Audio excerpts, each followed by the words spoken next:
Hello friends, this is Gaurav Lat Big Bull coach. So जारी रखते हैं हमारा डेली सीरीज़, आपका मार्केट का डेली डोज आज के लिए, यानी 14 मई 2026 के लिए, that is the 14th of May 2026 Thursday. So आज जो है बाज़ार ऐसे एक्सपेक्टेड था कि थोड़ा बढ़ के खुलेगा, बिकॉज कहीं ना कहीं गिफ्ट निफ्टी और प्री ओपनिंग भी जो है वो ये अफर्म कर रहे थे कि मार्केट जो है थोड़ा सा बुलिश स्टार्ट लेगा, बिकॉज कहीं ना कहीं कल जो है मार्केट को थोड़ा सा सेलिंग एग्जॉशन देखना पड़ा था। कल भी मार्केट गिर के ही बंद हुआ था। और उसके अलावा देखिए क्या है कि यूएस मार्केट की तरफ से वैसे तो कोई क्यूज़ नहीं थे, यूएस मार्केट की तरफ से तो सबड्यूड क्यूज़ थे, पर जो एशियन मार्केट्स है वो स्ट्रॉन्ग थे आज सुबह से ही। देखिए कल रात को राष्ट्रपति ट्रम्प जो है वो तो चाइना पहुंच ही गए थे, और आज सुबह को अमेरिका और चाइना के बीच जो है समिट टॉक्स चल रहे थे।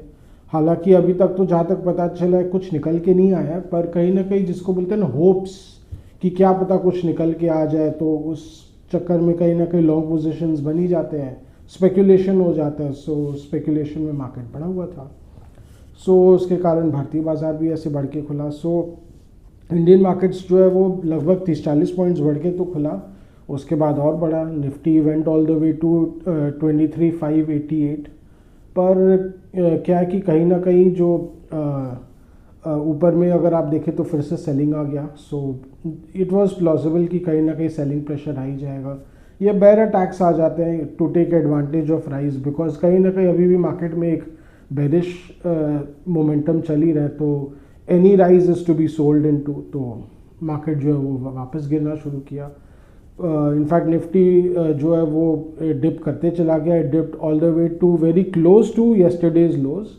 तो अगेन निफ्टी जो है वो 23,420 के लेवल्स तक आ गया, पर कहीं ना कहीं वहाँ जाके रुक गया।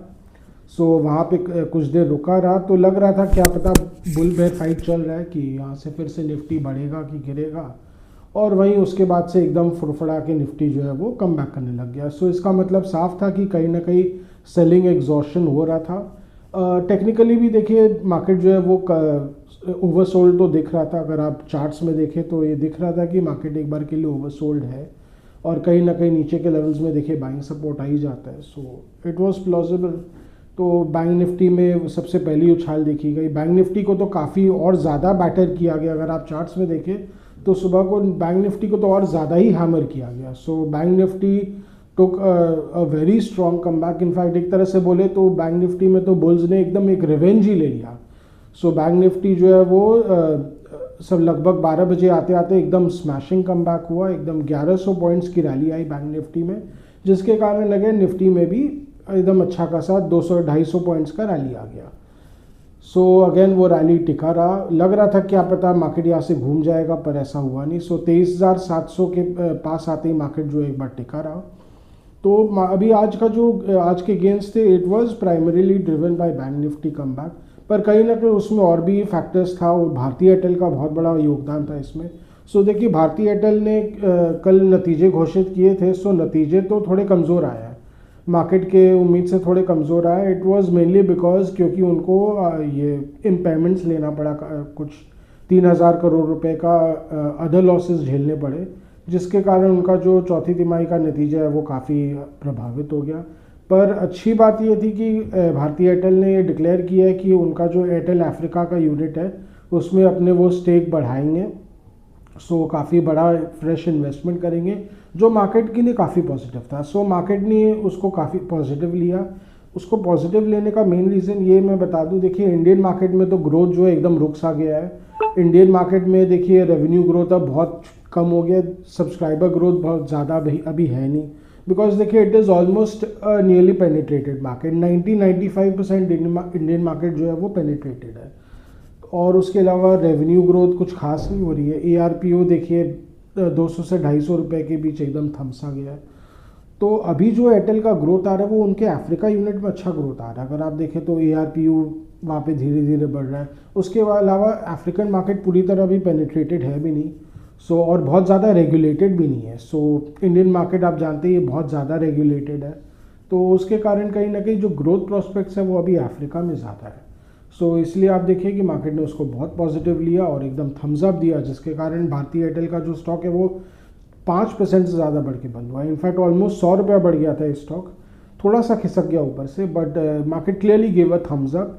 तो मुझे एक बार लग रहा था कि 1751 के अगर नीचे जाता है तो हो सकता है और मंदी आ सकती है, पर कहीं ना कहीं एकदम ज़बरदस्त कमबैक आया है भारतीय एयरटेल में। सो लेट्स सी, अगर ये स्टॉक 1900 के ऊपर भी चला जाता है ढंग से, तब हो सकता है इसमें थोड़ी और बाइंग देखी जा सकती है। मुझे जहाँ तक लगता है it was also driven by short covering also. मुझे ऐसा लग रहा है कि हो सकता है ख़राब रिजल्ट्स के अंदेशे में बहुत ज़्यादा शॉर्ट सेलिंग भी किया गया होगा स्टॉक में, तो उसका कोई असर आया नहीं, तो जिसके कारण शॉर्ट्स जो है उनको पैनिक में कवर करना पड़ रहा है। सो वो भी एक असर हो सकता है। उसके अलावा अदानी एंटरप्राइजेज में आज एकदम ज़बरदस्त रैली आ गया। सो ऐसे रिपोर्ट्स है कि जो कंपनी है वो अभी फिर से एक 1435 करोड़ का एक आपका ऑफ़र करेगी। सो उसके कारण भी कहीं ना कहीं अदानी एंटरप्राइज जो है वो बढ़ा हुआ था। सो ये सब कुछ ना कुछ चीज़ें थी जिसके कारण मार्केट में कुछ ना कुछ एक पुलिश ट्रिगर मिल रहा था। और अगर आप नेट बेसिस पे देखें तो आज FII selling was missing from the market. So FIIs were net buyers by a paltry amount, एकदम बोलते ना 150 करोड़ का ही नेट बाइंग किया उन्होंने, पर even that is good enough. Lack of FII selling itself is very good for the markets, कि उसके कारण अपने आप मार्केट में जो है मोमेंटम आ जाता है, बुलिश मोमेंटम। देखिए प्रॉब्लम ये है कि FIIs are the only major sellers in the market. उसके अलावा देखें तो कोई ऐसा सेलर्स है नहीं मार्केट में। म्यूचुअल फंड्स को थोड़ा थोड़ा लेना ही है। DIAs जो है वो बाकी जो DIA सेक्शंस है लाइक इंश्योरर्स है, पेंशन फंड्स है, उनको भी घूम फिर के लेना ही रहता है। मार्केट में जब थोड़ी सी नीचे गिरावट आती है तो उनको लेना ही रहता है। सो दे आर FIIs छोड़ के कोई और मेजर सेलर्स ऐसा सच है नहीं मार्केट में। तो अगर उनकी तरफ से सेलिंग नहीं आता है तो मार्केट में अपने आप एक धीरे धीरे एक अपवर्ड मोमेंटम बनने लगता है, जो कि आज एकदम साफ मैनिफेस्ट करता हुआ दिखा। सो अभी जो रिन्यूड बुलिश मोमेंटम आया जिसके कारण आज जो निफ्टी जो है वो 23,400 के लेवल से सीधा 23,760 तक गया ऊपर में।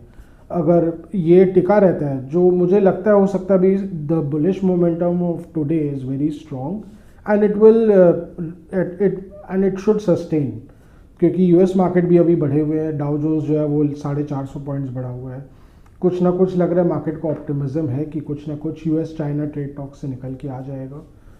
बाकी और जियोपॉलिटिकल टेंशंस की तरफ से ज़्यादा कुछ राहत न भी मिले तो भी हो सकता है मार्केट उसको एक बार के लिए दरकिनार कर देगा। बट मैं ये आप जानती है कि US चाइना ट्रेड टेंशंस अभी भी चल रहे हैं, वो ख़त्म नहीं हुए हैं।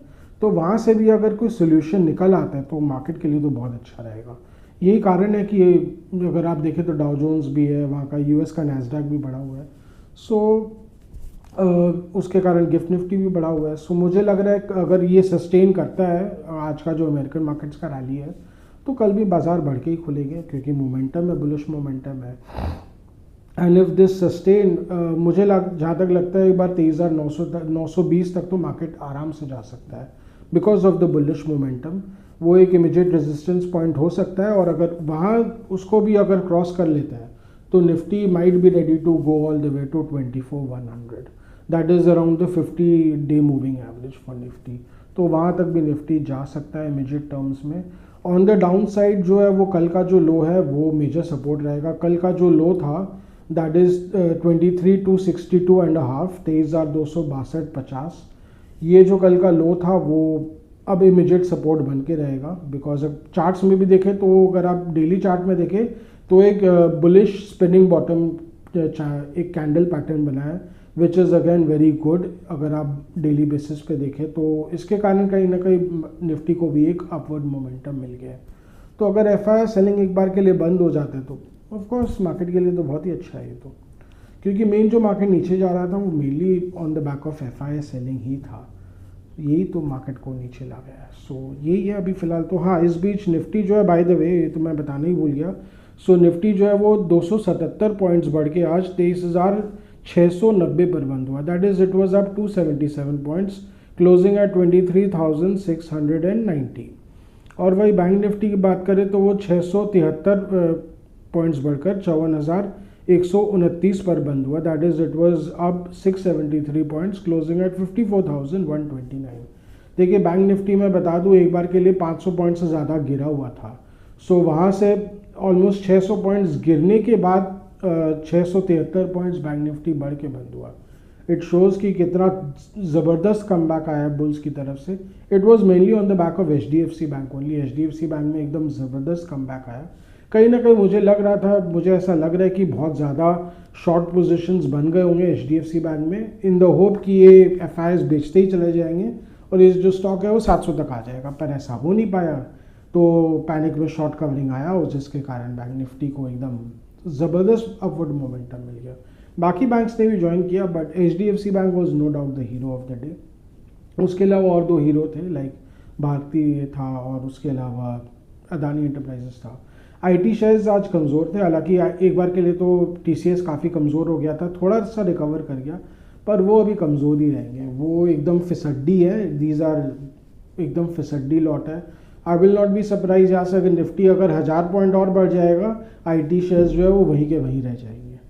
सो एक्सेप्ट फॉर विप्रो में देखिए बायबैक का खेल है, हालांकि डिस्क्लेमर दे दूँ मेरे पोर्टफोलियो में है ये स्टॉक, बट विप्रो में थोड़ा सा खेल दूसरा हो भी सकता है बिकॉज ऑफ बायबैक, पर पता नहीं, ऐसा लग रहा है कि FIs are very desperate to sell, तो उनको बायबैक की भी पड़ी नहीं है। बट उसके अलावा बाकी और सब शेयर्स में ऐसा कुछ दिख ही नहीं रहा है। इन्फोसिस भी आप देख लीजिए 1100 के नीचे चला गया। सो इनका तो खेल बहुत ही ख़राब लग रहा है। I will not be surprise अगर इन्फोसिस का जो स्टॉक है वो 1000 रुपये के भी नीचे चला जाए, बिकॉज कहीं ना कहीं शायद ये डिज़र्व भी करते हैं। इनका PE रेशियो तो गिरते ही जा रहा है, तो इनका PE रेशियो हो सकता है जैसे इन्फोसिस का तो 10 के नीचे भी चला जाए तो कोई बड़ी बात नहीं है, because market is just not interested. सारा पैसा अपने डिविडेंड में बांट देते हैं, रिसर्च R&D कुछ करते ही नहीं है। तो वही जो आज से 10 साल पहले राजीव मल्होत्रा जी जो एक बहुत बड़े फिलैंथ्रोपिस्ट है और बहुत बहुत बड़े intellectual, he is a America based Indo American intellectual. So उन्होंने ये टर्म कॉइन किया था that basically Indian software companies are breeding tech coolies. तब ये काफ़ी लोगों को ऑफेंड भी किया था, हालांकि अभी भी बहुत लोग अवेयर नहीं है इस मामले में, बट मैं बता दूं उन्होंने एक टर्म कॉइन किया था टेक कुलीज, कि जितने भी जो बड़ी बड़ी सॉफ्टवेयर कंपनीज है ये भारतीय कोडर्स इंजीनियर्स को एज अ टेक कुलीज इस्तेमाल करती है फॉर द बिग फर्म्स, और वो इनोवेशन का कोई काम नहीं कर रही है और ये आगे चल के इंडिया को बैकफायर कर सकता है। ये उन्होंने 10 साल पहले ही बोल दिया था, तब किसी ने उनको सीरियसली लिया नहीं, और आप देख लीजिए अब क्या हशर हो रहा है, अब किस तरह Indian software companies, Indian IT companies are in danger. So ये साफ दिखाता है कि भी इंडिया में वही बात है ना, एकदम ट्रांसफॉर्मेशनल कुछ करना ही नहीं चाहते हैं, तो कैसे चलेगा। सो यही प्रॉब्लम। बाकी और भी जितने सेक्टर्स हैं अभी भी वो भी जूझ रहे हैं, ट्रांसफॉर्मेशनल कुछ हो नहीं रहा है। अमेरिका में AI को लेके कितना बड़ा ट्रांसफॉर्मेशनल काम हो रहा है, चाइना में भी ज़बरदस्त काम हो रहा है, पर वही बात है अपना देश पीछे ही रह जाता है। सो हर मेजर टेक्नोलॉजिकल रेवोल्यूशन में भारत जो है वो पीछे ही रह जाता है, और शायद इस बार भी लग रहा है कि वैसा ही कुछ होगा। सो अनफॉर्चुनेटली टेक स्टॉक्स जो है वो आउट ऑफ फेवर ही रहेंगे। जो इन फेवर रहेंगे देखिए घूम फिर के वो इलेक्ट्रॉनिक स्टॉक्स हैं। हाँ, इसमें एक मैं बता दूं केन्स टेक्नोलॉजीज़ की काफ़ी पिटाई हुई, आज स्टॉक जो है वो 20% गिर के बंद हुआ। इट वाज बिकॉज कहीं ना कहीं इसका टॉप लाइन तो बहुत अच्छा आया, जो चौथी तिमाही का नतीजे आए, पर इसमें प्रॉफिट ग्रोथ कुछ हुआ नहीं। सो कहीं ना कहीं मार्केट वाज वेरी डिसअपॉइंटेड। देखिए प्रॉब्लम ये है कि कंपनी जब बहुत एक्सपैंड करती है अग्रेसिवली, कहीं ना कहीं टॉप लाइन तो बढ़ जाता है, बॉटम लाइन नहीं बढ़ पाता है बिकॉज ऑफ डेट। कंपनी अब धीरे धीरे डेट ले रही है। ये और भी कई कंपनीज के साथ हो रहा है, डिक्सन टेक्नोलॉजीज़ के साथ भी हो रहा है कि उनको काफ़ी डेट लेना पड़ रहा है, तो उसके कारण उनका जो ब्याज चुकाने का खर्चा है वो बढ़ रहा है, और उसके अलावा मार्जिन्स भी गिर रहे हैं। मार्जिन्स पे भी प्रेशर है ही, क्योंकि रॉ मटेरियल कॉस्ट बढ़ते जा रहे हैं जो कि वो तुरंत पास ऑन नहीं कर पा रहे। सो ये सब प्रॉब्लम्स अभी रहेंगी, पर जो एक अच्छी क्वालिटी के कंपनीज़ है, जो एक ग्रोथ प्रॉस्पेक्ट रखने वाली कंपनीज़ है, मार्केट को तो उनको टाइम टू टाइम रिवॉर्ड करते ही रहना पड़ेगा, मार्केट करेगा। ये मैं बता दूं, मार्केट को बहुत निराश नहीं होना चाहिए, इन्वेस्टर्स को निराश नहीं होना चाहिए, ये सब खेल चलते रहेगा। पर जो जब अपने सेक्टर के धुरंधर है, जैसे अगेन बता दूं डिक्सन है, केन्स है, ये सब देखिए बहुत बड़ा लॉन्ग टर्म वैल्यू रखते हैं, और जो एग्जिस्टिंग इन्वेस्टर्स हैं उनको एकदम हताश नहीं होना चाहिए इनमें।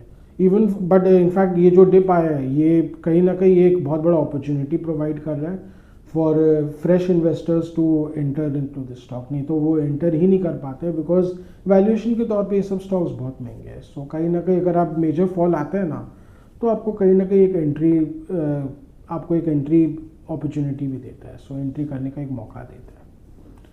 सो यही था आज का लेखा जोखा। आज का हमारा डेली व्लॉग यहीं तक रखते हैं। आशा करें कि आपको हमारी डेली व्लॉग्स अच्छी लग रही हो। Do like share and subscribe to our channel, do hit the bell icon for regular update on our videos. अगर आपको कुछ स्टॉक स्पेसिफिक जानना हो, मार्केट के बारे में कुछ जानना हो या कुछ सेक्टर स्पेसिफिक जानना हो तो please write in a comment section. We will get back to help you in any way possible as much as possible. And अगर आपको कुछ कमेंट्स देना हो, फीडबैक देना हो, सजेशंस देना हो तो please write in a comment section. Your suggestions, your feedback are valuable for us. So आज के लिए थैंक यू।